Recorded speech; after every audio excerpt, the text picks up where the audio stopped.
नमस्कार. अन्नपूर्णा किचनमध्ये मी मनीषा आपलं स्वागत करते. आज आपण बनवणार आहोत कमीत कमी साहित्यात झटपट तयार होणारा टुटी फ्रुटी केक.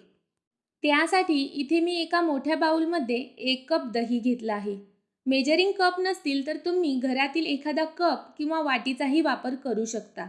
परंतु ज्या वाटीने दही घेतलं आहे त्याच वाटीने बाकीचे जिन्नस मोजून घ्यायचेत. यामध्येच आपण 1 कप पिठी साखर घालून हे मिश्रण चमच्याच्या साहाय्याने फेटून घेणार आहोत. मिश्रण चांगलं फेटल्यामुळे दह्यातील गाठी मोडल्या जातील आणि साखरही विरघळेल. 4 ते 5 मिनिटे हे मिश्रण चांगलं फेटून घेतलंय. साखर विरघळल्यामुळे मिश्रण थोडंसं पातळ झाल्यासारखंही वाटत आहे. आता यामध्ये 1 टीस्पून बेकिंग पावडर आणि अर्धा टीस्पून बेकिंग सोडा घालून मिक्स करून घ्यायचे.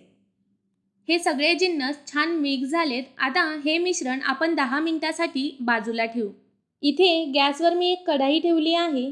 यामध्येच एक रिंग ठेवायची आहे आणि कढाईवर झाकण ठेवून 10 मिनिटासाठी ही कढाई प्रीहीट करून घ्यायची.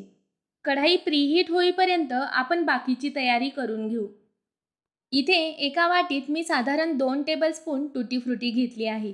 यामध्ये 1 चमचा मैदा घालून ही टुटी फ्रुटी मैद्याने कोट करून घ्यायची. असं केल्यामुळे केक बेक होताना टुटी फ्रुटी खाली तळाला जाऊन बसत नाही. आता ही टुटी फ्रुटी आपण जरा वेळ बाजूला ठेवू. इथे मी एक केक टीन घेतला आहे.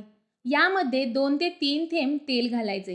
हे तेल टीनला सगळ्या बाजूने व्यवस्थित लावून घ्यायचे. तेल लावून झाल्यानंतर यामध्ये 1 चमचा मैदा घालून हा मैदा टीनमध्ये सगळ्या बाजूने पसरून घ्यायचा आहे. मैदा सगळ्या बाजूने टीनला कडेपर्यंत लागला पाहिजे. इथे आपल्या टीनला व्यवस्थित मैदा कोट करून झालाय. आता यामध्ये जो शिल्लक राहिलेला मैदा आहे तो आपण बाजूला काढून घेऊ. आपण बाजूला ठेवलेलं दह्याचं मिश्रणही ॲक्टिव्हेट झालंय. तुम्ही पाहू शकता मिश्रण थोडंसं फुलल्यासारखं वाटतंय आणि यामध्ये बबल्स तयार झालेत. या मिश्रणात आपण अर्धा कप तेल घालणार आहोत.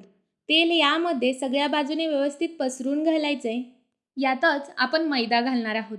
मैदा घालताना चाळून घ्यायचा आहे, म्हणजे त्यामध्ये असणारा कचरा वर राहतो. तसेच मैद्यातील गाठीही मोडल्या जातात. यामध्ये मी सुरुवातीला 1 कप आणि नंतर अर्धा कप असा एकूण 1.5 कप मैदा घातला आहे.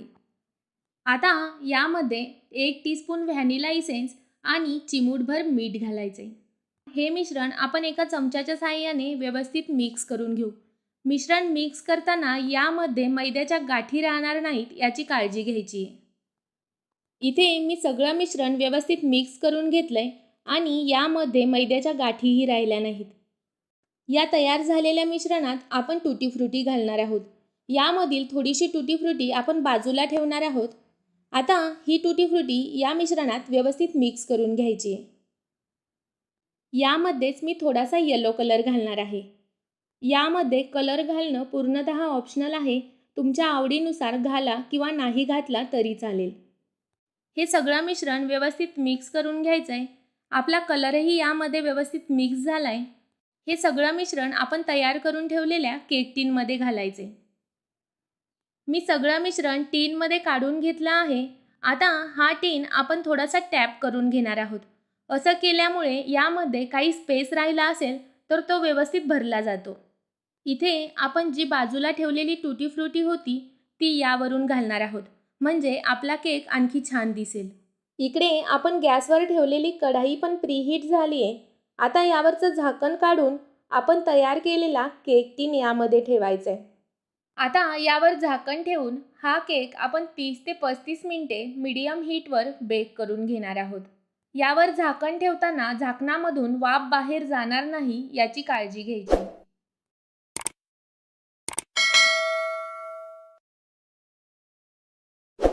30 ते 35 मिनिटांनंतर यावरचं झाकण काढून पाहू. आपला केक खूपच छान फुलला आहे. आता यामध्ये मधोमध एक सुरी घालून पाहायचे. सुरीला काही चिकटलं नाही तर आपला केक चांगला बेक झालाय असं समजायचे.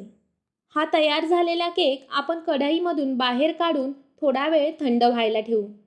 केक थंड झाल्यानंतर सुरीच्या साहाय्याने सगळ्या बाजूने त्याच्या कडा सोडवून घ्यायच्यात, म्हणजे केक खाली चिकटणार नाही आणि व्यवस्थित बाहेर निघेल.